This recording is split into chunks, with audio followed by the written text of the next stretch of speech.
Hello everyone, this is Aravind Kasa. I'm selected as an income tax inspector and working in Tirupati. And in 2017 for SSC CGL exam, you're hardly left with 1 month time. So meanwhile, the best thing that you can do in this time is write as many mock tests as possible. As in, you can categorize the people who are preparing for the exam. There are generally two types of people. Those who are preparing from 3 months or more than that. They might be preparing even from years also. And there are other people who have started the preparation pretty recently. Let's say 15 days back or 1 week back or whatever. So whether you are preparing from years or whether you are preparing recently, so the one thing that I can suggest you in the 30 days time is don't try to learn any new topic as in. If you are not good at geometry, you don't need to master that topic. You can leave certain questions and you can focus only on the basic part of it. So in these 30 days, so what you can do is write as many marks as possible. So if you are starting your day at, let's say, at 6 o'clock, from 6 to 7 write one mock test. After writing that 1 hour mock test, analyze the paper for the rest 2 hours. See, writing the paper is one thing and analyzing the paper is the best thing that you can do in the meanwhile. So the more you analyze, the more proper knowledge you will be getting regarding the topic. So let's say you have written the exam for a 1 hour and after that you are analyzing the exam for the remaining 2 hours. In these 2 hours, you have hardly 100 questions. You will not be taking much time for the revision also. So in that, let's say you are going through the arithmetic part, you have done 25 questions and you have, let's say you have done some 20 correct and 5 wrong. So make sure you focus on that 5 questions, so which you are going wrong. Just think of the ways in which you can get the answer pretty fast, or where, which concept is lacking for you. So all that you will have to be really careful about. And after that, just split the day, as in from 6 to 9 you write. For one exam you will have to take around 3 hours time, 1 hour for writing and 2 hours for analyzing. So 6 to 9 one exam, and then 9 to 10 just take a break, and then 10 to 1 just write the exam, and then you can take a break from 1 to 2:30 or 1 to 3. So it's better you take a nap in between, you take rest for 1 hour or whatever. After that you can again start from 3 o'clock to 6 o'clock, then one more exam. So you have completed 3 exams already. Then from 6 o'clock to 7 o'clock take a break, or 6 o'clock to 8 o'clock, whichever is feasible for you.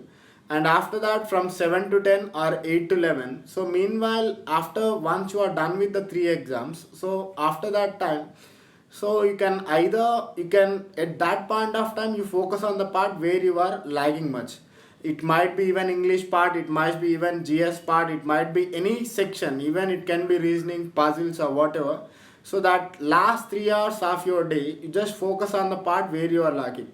But I would suggest you to go for, learn more vocabulary as much as possible, because your vocabulary part will help you out to get the marks pretty faster. Because if you know one vocabulary, uh, 1 second, we are getting some messages. Okay, so in that 3 hours, what you do is just go for vocabulary, as in you don't need not read all the synonyms and antonyms. Just go for some idioms and phrases, one word substitutes and synonyms and antonyms asked in the previous year exams. So for that, the best suggestion will be of Kiran Prakash chapter wise questions. There he would have given almost around 5 to 600 questions on everything and each and everything.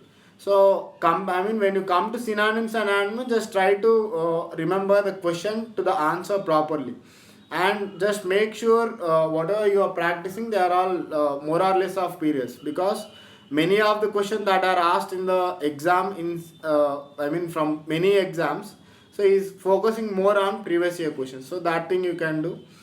And apart from that, let's say you are extremely good at English and you are weak in mathematics. So if you are weak in mathematics, just be thorough with the very very basic part. As in, if you are saying average, it is sum of observations divided by number of observations. Just start with that. That will help you out to grow your basic concept. From that you move on. If he's asking average of n consecutive integers or whatever, so you can start with that. So probably whatever the time you are putting in, just make sure you are not wasting any time. You have only 1 month time. If you utilize it to the best, then you can crack the exam with ease. So and that 2 hour analysis of the exam should be done properly. So whatever the part you are lacking in, focus, give more attention to that, and whatever the parts you are scoring much, then make sure you think of other methods where you can reduce the time factor.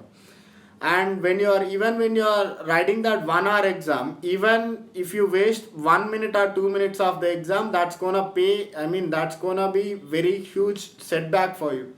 So if you it's better if you in that 60-minute exam, it's better if you start off with reasoning, because reasoning you will either get the answer, or even if you are not getting the logic, then skip the question and go to the next question. Never ever stuck at one single question. That will take a lot of time. So if you are starting with reasoning and if you are finishing off in 10 to 15 minutes, then you can go for English part. Even English part also you can do it in from 10 to 15 minutes. And after that, you can do the math smart or the arithmetic part from 20 to 25 minutes you can take. And at last you can do the GS part. So and when you are doing the GS part, it doesn't take much time, as in if you know the answer, you will keep the answer, or if you don't know, you will skip it and go to the next question. That's gonna be very very helpful, because some people, even if you are extremely good at GS, then I always advise you to do it at the ending, because if you are doing arithmetic part and if you are left with 10 minutes in the exam and if you have 10 questions, then you might end up get solving more than 4 or 5 questions at the ending. But if you have GS, even if you have some 5 minutes time and 20 questions also, that's gonna be very easy task, because putting the answer just by looking at the question will be rather easy task. And if you start with GS, then there are other chances also. That means if you are let's say out of 25 questions, if you know only 10 questions or 15 questions, so that since that's the starting part of the exam, there are high chances that you might go for trial and error method. You might eliminate options and try to put some answers. So that will that will reduce the chances of getting good marks, because that has lot of possibility of getting negative marks. So but it's always better to start with reasoning, so that whatever the logics, the coding and decoding part and other things, even that series part and other things, they will not take much time at all. So it's better to start with reasoning, followed by English, then do arithmetic, and at last complete the exam with GS. So and meanwhile, if you want to improve your speed, the only thing that you can do is mock test. So as I have kept on saying from the starting, you might have got bored of it, but that's the only thing that I did in the entire. I did it for 2 months. You have only 1 month, but even in that 1 month time also, make sure you utilize the time to the best. So I wish you all the very best for the exams, and regarding the question that you ask, I will be answering in the next sessions if possible. Thank you.